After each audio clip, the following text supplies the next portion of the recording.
halkan seenaa galgala kanaa wajjin seenaa qoma keenyaaf qalbii keenyaaf dawaa ta'u sammuu keenyaaf gorsa ta'u fakkeenya jireenya keenyaa kitaaba bannee qaraanunuu ta'u wal biraan geenya. Seenichi seenaa har'aatii miti. Gadaa ardiin rabbii tun sahabaadhaan badhaate gadaa taabi'ootaan tolte keessa. Namni seenaa kana nu himu hijira rasuula rabbii sallallahu alayhi wa sallam waggaa 30 dhalate. Hijira waggaa 130 hanga gahutti addunyaa tana gubbaa jiraate. Sahabota rasuula rabbii sallallahu alayhi wa sallam kumaatama dhaqqabe. Min kibaari taabi'iin gurguddaawwan warra sahabaa nabi Muhammad ijaan argan keessaa tokko. Maqaan isaa Muhammad ibn al-Munkadir. Abuu Muhammad. Muhammad ibn al-Munkadir jedhama. Muhammad ibn al-Munkadir kun abbaan isaa al-Munkadir ka jedhamu من أقارب عائشة زوج النبي صلى الله عليه وسلم. فرا يوكين أنا هذا ورا سيدة الدنيا كان نبي محمد عائشة رضي الله عنها وأرضاها. مقدر كن قافتك عائشة في يا عائشة ركوتك النجرة وانسان قرقاري جدين. عائشة أنما وهركان كبو يورزكي وهنا رفتي سيف إرقاد ديمي قريبتين منكدرين. عائشة اللبا معاوية بن أبي سفيان شامت في الرفورة تجرى كعدد جئات جئ لما سديه عائشة إركو ملكني عائشة برد فيه هل كنسن وياسن هن أولو جدا قلقل سنين بلو بتامير قد أسو بالتنيستو وان قلقل اتين فترت أبدي عائشة رضي الله عنها أرجمادhaan beekamtu. Rizqiin akkuma isin jette dhufnaan dirhama 10,000 Munkadirii ergite. Munkadir dirhama 10,000 san fuudhee intala bareeda laale ittiin fuudhee intala sanirraa Jaafariin, Muhammadiin, Abii Bakriin ijoollee 3 irraa argate.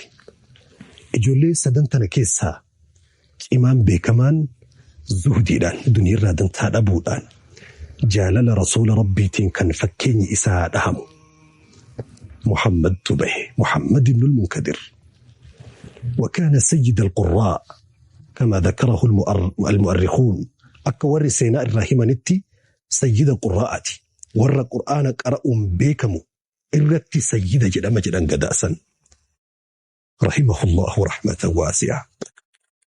محمد بن المنكدر ور قريشيتي أمو ور مدينة رسول ربي صلى الله عليه وسلم. إمام مالك وهو من رجال الموطأ محمد يعني إمام مالك شيك إمام مالك تري مالك بن أنس عالم تجد إمام دار الهجرة. محمد بن المنكدر رحمه الله رحمة واسعة سينا جالل رسول ربي إنك أبويتا إمام مالك الراحم ويتا محمد بن المنكدر بلا رفني ها سوى نبي محمد حديث رسول ربي صلى الله عليه وسلم إرى لقفا حديث ما تكو يومك آله إمي مانغنك أجلا هو دميكو كيد إساكو أسد تشوفمي نبي محمد يومك آله إمي ما نرى هاسه دنبي حتى نرحمه فنقوم عنه قرانو نياتي قرانو راسي إنها بقعة إمام بوهيتش كان الراجل درسي كن برابان أجل الإمام مالك رحمة الله على الجميع. محمد بن المنكدر سيدوتا قرقدا والرتابئة ور نبي محمد أرقي كيساتكو شفي آنني تقدا ربين الدنيا كان بداسي خير القرون قرني ثم الذين يلونهم إر في لمن جرا كي يجد الرسول ما يعني رسول ربي تولي رسول أسل لجتشو ثم الذين يلونهم بود ور جرا أنكيس تريسان التآن جد الرسول محمد بن منكدر أدرك قرنين جارا رسول ربي كيسة تراني اللي أكبه جارا لما فا كيسة اللي أكبه رحمه الله رحمة واسعة. هل كان سينا هل كان إمماني هل كان روبا كان وجي تاتي أجائب أكبه محمد بن المنكدر. وفي نوهم سينا سنم نوهمه أبو نعيم الأصفهاني في حلية الأولياء كيستي، وابن كثير وإمام الذهبي في سير أعلام النبلاء، وابن الجوزي في صفة الصفوة كتاب بنكنا كيستي نوغل ميسن. محمد بن المنكدر رحمه الله رحمة واسعة أكنجل مسجد رسول ربي كيسا أتباتك كتآدا قرأ لبرد سلاتك أبجلي قافتكو قلقل مسن نفيسيني مسجد رسول ربي جلي صلى الله عليه وسلم مشاكي يلفكهت لي ركا ألم صلاة تائي وسو أنتاؤ لفتي قويدي إبدا لفتي أوه مدينة أوه وتقو جيرو هل كويتك سكينا من رفي تسقبوه مدينة رسول ربي هندي بالبلد شفتي رفي نملي قراتي وهيدو في أولسيني جلي هجو تقو كمرت أوتي مرتفتي تقو أمو فوتاتي قوتك كيكو ربوفتي رفي جلي نن أرقو وانا نسا أرقو منسهو نبيرتش دبرين فلدركي يقادي تائي جلي اللي جاء مسجيني كيسي مدوكنا نفلدر تائي جلي وفت سالفت دربي ركع على من صلاتي أكما جلبي فتتا إتي ركع ساء القبي يا رب يا رب أن أهل بلد نبيك صلى الله عليه وسلم والربي نبيكتي قندي نبي محمد بهني روب سكرتني الرأس الروبين جرق الجدي يا رب اجيتي أنا في سجد جرسني جدي وأن أنا في أتي ولبيك نسني جدي أقسمت عليك يا ربي سرتك كدي يا ربي ور مدينة أباس جدي روبا أقسمت عليك يا ربي سرتك كدي جدي أقسم على الله والله جدا محمد بن المنكدر ما علي جدي أجائب جدي نمني كنا فيانك قبل يكون كإسان في جدي كربي بفكنا انكرته بفكنا ربي تورواته ما هذا المجنون ما لمراتنا كنا جدي والله جدا وسو أن أجتها وسو إني دعائي تنددي بسو سمعت صوت الرعد سجلي من دي سوقي جيسو روبا لكيجري روبا كجيسو مدينة رسول ربي إرها فرفعت بصري يؤسمي كان الله لدنسي في جري سمي قباء والله أصنوا أجتين أكوان جلابلني كانت تسمين قد أنقلها تجري حتى خفت أنو روبا سودات لي بود روب نكون أسئل فينا قوتي منقلونا نوركا تريك إيه هاقلو جري هاقا يادونا كيسا أفتو تك روبني قد جري ويتروبني روبي قد لك إيه وباسي مدينة رسول ربي ويتسين كوفتي روبني جري نمتج سنة تاجد بودو يتروبني جام سقلي بو هيك سادة جري يا ربي من أنا أني هنقا أتدوائك أنا أواتو وأن أين ينتهي دعائنا أو تربيك يوجبينك يتهم لي نبينك إيمانك جلالتي تمت إلهي أين أنك أتدعائنا أو أتجد نمتج أجائب جدي محمد بن المنكدر دوبك نتائي بودر فوطا إساء توفر قبسا وفي التأسمري فوطا تكغر ميلاد تقادها قوغتي ميلاد توفمري أولك إجدي فقام يصلي صلاة السنة صلاة ليلي صلاتي أدو من كنت لصلاتك جدو لأويت سلام بأفتو فارو تكا جروت يقبت لقهيهم بيكني ربي فارسي جاء فارو ببريدا كان بكلمات عذب جدشوتا ممي أو ممي لقو كان ربي فارسي يا رب وصمع كست جرويتا فجرين إهاتي وبرور لفتي دي مسوف كالوفتي وتري نجلا دبر جدي وتري صلاتي مؤذن له في أذاني iqaamanii salaata seennee ummata wajjin saffii keessa seene jedhe Muhammad bin Munkadir wajjin seennee salaannee waytinni dhikrii fixatee ol ka'u isa faana ka'e jedhe. Namnummaan kun eenyu jedhe duuka ba'e jedhe isa faana. Deema jedhe deema. Fagaatee Madiinaa keessaa gara xarafaa manneen lallaafaa tokko keessa achi seenee dhukate jedhe. Iddoo inni seenee erga adda baafadhe manatti deebi'ee haga aduun ol baatu eegeeti wayita aduun jidduu duhaa geesse ka'ee gara mana isaa qajeele jedhe. Wayita achi dhaquu manneen keessa deddeemee wayita ol seenu mana caccabaa buututaa kana keessa gala jedhe. Namticha gurraacha ani waan biraa isa seha ture jedhe. Wayita ol seenu kophee warra Madiinaa hodha. Meeshaa nama jalaa caccabe walitti suuphuu waan akka jookii ittiin dhuganii kubbaayyaa ittiin dhugan kana suuphaa jedhe kophee hodha. An ol seennaan maal si gargaara kophee siyaasirreessuu naan jedhe. Lakki kophee fi miti kan dhufeef ani saahiba kee ka halkan edaasi wajjin bule yeroo ati rabbitti kakattu yeroo ati rabbiin kadhattee rabbiin sun si roobisan ajaa'ibee du'aa ilaa gootuuf dhufe jedhe. Maalibboo jedhe maaltu si galche waa'ee kiyya keessa anaa fi rabbiin jidduu maaltu si galchee maaliif kanaaf dhufta jedhe. Atin argitee jirtaa dheedheeti. Watuma san meeshaa dalagaa jiru lafa gad darbee gola keessa ol seena jedhe. Sodaadhee bahee biraa kute jedhe. Galgala san anuu masjida rasuula rabbiitti ni arga jedheetiin abdiidhaan biraa deeme jedhe. Galgalli gahee wayitaa salaata leeliidhaaf masjida rasuula rabbii dhufu sallallahu alaihi wasallam hin dhabe jedhe. Hin jiru. Boromtummaallee eege jedhe. Ni dhabe hin jiru. Ka'eetiin bakka hojii isaa iddoo dhingadda dhaqe sanitti qajeelee jedhe. Yoo an iddoo san gahu manguddoon takka tadulloomte ulee qabattee na gabbaatee yaa aboo maal goote namticha maal jetteen naan maal ta'e jedhee. Gaafuma ati dhuftee biraa baate san meeshaa isaa guutuu walitti qabee shaalii keessatti maree gaalarra fe'atee biyya gadi dhiisee bakka ilmi namaa na hin beekne iddoo ilmi namaa waa'ee kiyyaan dubbanne rabbi kiyyaa wajja jiraadha jedhee biyyarraa baqate jetteen. Guyyaa san irraa isa dhabne jedhaa Madiinaa rasuula rabbii keessa deemee barbaade bakki ani hin dhaqin tokko hin jiru jedhee Muhammad ibn al-Munkadir. Kana seenaan kana hojiin rabbii bulle jechuun akkana maal sii godha. Ardiin rabbii kun marti si beekee si faarsee si hafarsee yoo ati rabbiin biraa zeeroo taate hiika maalii qaba.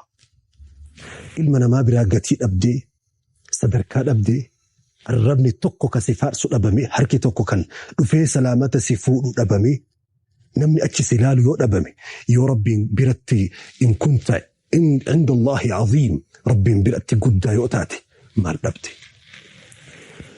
روى الترمذي في سننه عن خادم الحبيب أنس بن مالك رضي الله عنه عن النبي صلى الله عليه وسلم قال رسول ربي أكن جدا رب أشعث أغبر ذي طمري لا يؤبه له لو أقسم على الله لأبره.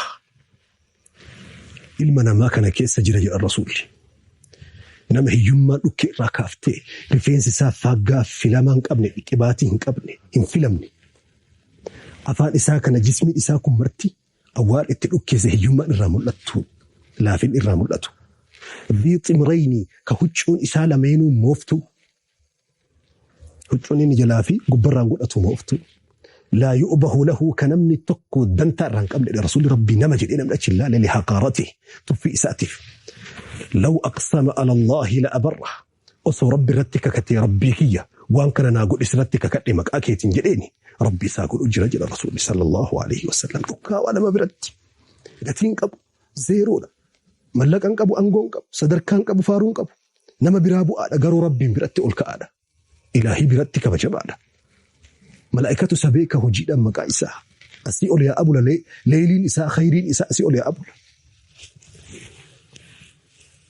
العبد الأسود لا نعرف اسمه مكا إسام بي قوس إسام بي صدركا إسام بي ولكن ور مدينة روبا أبي قلي سبب إسات ربين قد الأنقل سيف maal beeka yookaan rabbi nu keessa illee akkasii qabata har'allee jira.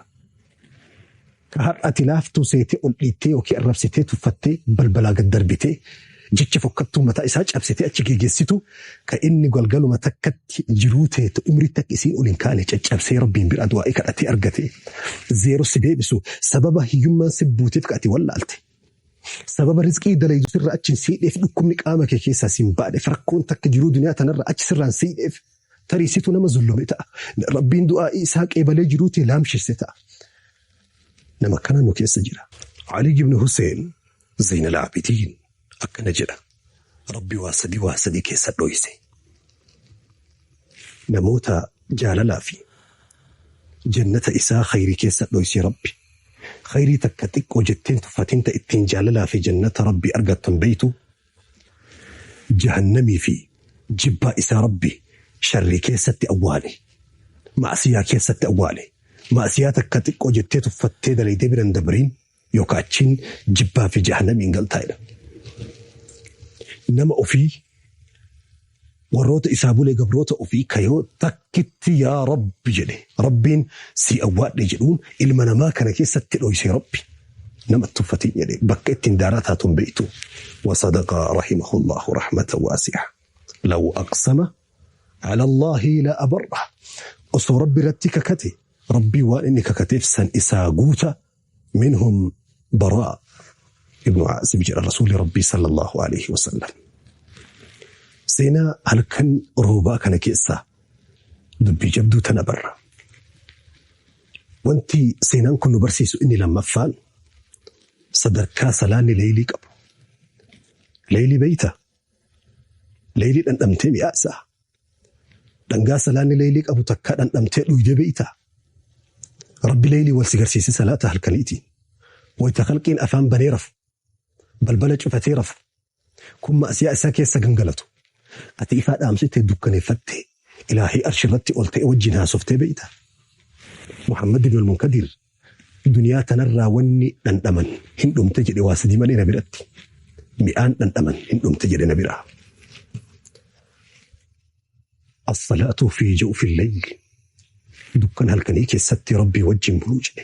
Dhangaasa warma dhandhame beekaree dhandha. Dhangaa warri didaan dammumaa dida jedhan namni nama damman beeynetu damma arrabsaami.